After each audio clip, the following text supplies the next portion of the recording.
When we began holding the meetings of our Velshi Band Book Club in February of 2022, nearly 3.5 years ago, news coverage of book banning efforts and censorship was everywhere. It feels different now, quieter. But while book bans may have fallen out of the news cycle, the assault on information and the freedom to read is still a very active tool in the arsenal being deployed against our democratic norms and institutions. And that's why we've made a point to let the literature, sitting in the crosshairs of censorship efforts, speak for itself every weekend. The flimsy pretense for removing any of the books we cover tends to fall away once you've read a few quotes, listened to the author, or explored the book's pages yourself. Today, though, I think it's important to underline to you, the members of the Velshi Band Book Club, how serious the onslaught of censorship has actually become. According to a sweeping new report from Every Library, an organizing platform that supports public and school libraries and librarians, just since January of this year, 133 bills have been introduced in 33 states that would negatively affect libraries, librarians, and access to literature. These bills are conceived with the purpose of stripping Americans of their right to choose what they and their children read, of debilitating libraries, or of undermining librarians. These measures look to cut funding, restrict literary content, or even criminalize school librarians, all with one insidious goal in mind: censorship. But this is not a lost cause, far from it. Across the country, including in red states, people like you and me are fighting back, and it is working. In North Dakota, the Republican governor vetoed a sweeping censorship bill. Why? According to Every Library, a multifaceted coalition challenged the bill's constitutionality. They made it an administrative burden and appealed to fiscal and procedural concerns. They held readouts in 12 cities. They worked together to apply pressure. In Alabama, HB 4, known as the Jail the Librarians bill, was halted in the state judiciary committee. How? According to the report, key tactics from a coalition that included local libraries were, quote, quiet one-on-one conversations, coordinated testimony, and public pressure campaigns, including a billboard targeting the Alabama Public Library Service chair. They strategically gave legislators space to act, but not break from their base. In Arkansas, Senate Bill 536, which sought to abolish the Arkansas State Library and eliminate the State Library Board, was defeated in a House committee just before adjournment. How? According to Every Library, nonprofits, including the Arkansas Right to Read Project and the Arkansas Library Association, provided testimony and created rapid response infrastructure. They mobilized hundreds of constituents to contact their legislatures. The answer in every single one of these states was public testimony, pressure wherever it may be found, and an organized coalition. And that answer is going to continue to be a winning one. The fight's just begun. Right after a very quick commercial break, I'm going to speak with our first ever member of the Velshi Band Book Club, an activist and author whose memoir, All Boys Aren't Blue, has become a symbol of resistance. George M. Johnson, one of America's most banned authors, joins me next. Don't go anywhere. Today's meeting of the Velshi Band Book Club is officially... Where's my what do you call that thing? Gavel. Gotta remember the gavel next time.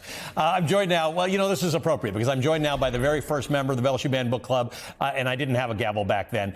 He's a true friend of the club, a true friend of the right to read, the award-winning, best-selling author of All Boys Aren't Blue, George M. Johnson. George, you know, we were trying to figure out in the break, because I said you're one of the most banned authors in the country, and I'm trying to think of how do you measure most banned? Was it number of books or number of years or whatever the case is? But you're too young to be the most of anything at this point. Like, it's kind of wild, right? That you are some sort of a poster child for this. Yeah, it's been a wild ride the last 4 years. Originally, All Boys Aren't Blue, when it first hit the banned book list, was number 3. Then it moved up to number 2. And for 2024, it became the most banned and challenged book in the United States. I think I've become the poster boy because I refuse to be silenced. I continue to still speak out against it. Part of a federal lawsuit against it. I've been to libraries across the country to help, you know, protect the right to read, protect librarians, protect students, and protect the teachers. Talk to me about why, and I'm asking you this as George M. Johnson, citizen of America. I don't believe when you first wrote All Boys Aren't Blue that you thought you were going down this particular road. Well, it's interesting because I called the book a manifesto, and a lot of people were like, why do you think it's going to be a manifesto? And I was like, it's going to be a call to action. And I could kind of see where the state of the country was going. There were book challenges against The Hate U Give and against Nick Stone's Dear Martin. And, you know, 1619 Project started getting book challenges. And so by the time All Boys Aren't Blue came out, we were also at the height of the beginnings of George Floyd protests. And I just think it just ended up being like a culmination of where there wanted to be a denial in storytelling. You know, growing up, I didn't have access to books that represented what my life was what I was going through, what my life looked like. And as we started writing books that were more representative of the population of the country in classrooms, we saw this white lash come back to where they only want us to read books that show cis white experiences. Except that these people who go to work to ban your book don't say that that's what it's about. They say that it's about sexual innuendo and references and words in your book. They happen to know one particular word that shows up in your book, and they say that's what it's about. We don't want our kids reading this dirty stuff. Yeah, and we all know it's nefarious at best. The biggest issue that I found is that they actually have never read the book. Yes. Right? Like, going through the challenges, and the more that you speak with them, the more you realize they've never read any of these books. They've taken small passages from each book out of context and just shared them on this giant list throughout the country, which is why you're seeing the same books get challenged over and over and over again. But ultimately, they actually, at first I thought they were trying to ban my story, but they've never read my story. So this is all just about ideology at this point. And so now that we understand what we're fighting, it has become much easier for us to battle against them. You talked about the lawsuits. You're a plaintiff in a Florida lawsuit brought forward in May of 2023 with Penguin Random House, PEN America, families in Escambia County, and other authors. Talk to me about the effect of these lawsuits. Yeah, I think the lawsuits, they help in a myriad of ways. You know, when you have to go through, you know, a discovery process, that's when you really start to realize what the true motives are behind the book bans. And it was very interesting, especially in our case. Our judge is a Trump appointee. So, you know, we weren't sure if the case was even going to move forward. But when we were actually in the courtroom, the judge brought up the book A Time to Kill. For those who don't know, A Time to Kill, very historic book, but it has a rape scene in it. And when the judge brought up, would this be one of those books that potentially could get banned, the school board had to say yes. And it was obvious to us that, you know, because that book deals with lawyers and judges, that this probably was a book that he read as a teen.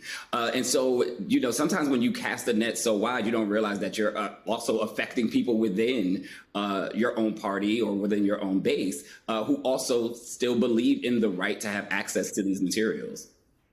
You know, you are our first official author guest of the show, but before we actually launched it, I had Eddie Glaude, Professor Eddie Glaude, on the show. He's the author of a book about James Baldwin. And some of the arguments you've made since in that 3.5 years remind me of James Baldwin warning a lot of people, including white liberals, that don't make the wrong argument when supporting authors like you. Tell me again about this. I think it's important to articulate. Yeah, like at the core, like our books are actually saving lives. And I think that's what you have to start to look at, right? Like, what is this actual fight against, right? Our books, the words that we put in the world, I have watched it transform lives. I've watched it literally save lives. I've had people come up to me and say, you know, I didn't die because someone gave me access to this book and it gave me the things that I needed to live. So then when you look at the landscape of the country, when they're trying to get rid of health care for 17 million people, this is all ultimately about like population control and death. And anything that is a life-saving tool, you see that they are against. So books have become life-saving tools. They're against books. The 988 suicide hotline, you know, was a life-saving LGBTQ resource. They want to eliminate that. Healthcare, they want to eliminate that. So that's really ultimately why it's like, be very careful about the way that you frame this fight, because this is actually a fight to save lives. And you'd like people to lean into the fight to be able to read things, not just the fight to not ban a book. George, thank you, as always, for your friendship to the show, for your leadership in the fight against censorship, and for being the very first author on the Velshi Band Book Club. George M. Johnston, the author of All Boys Aren't Blue and Flamboyance.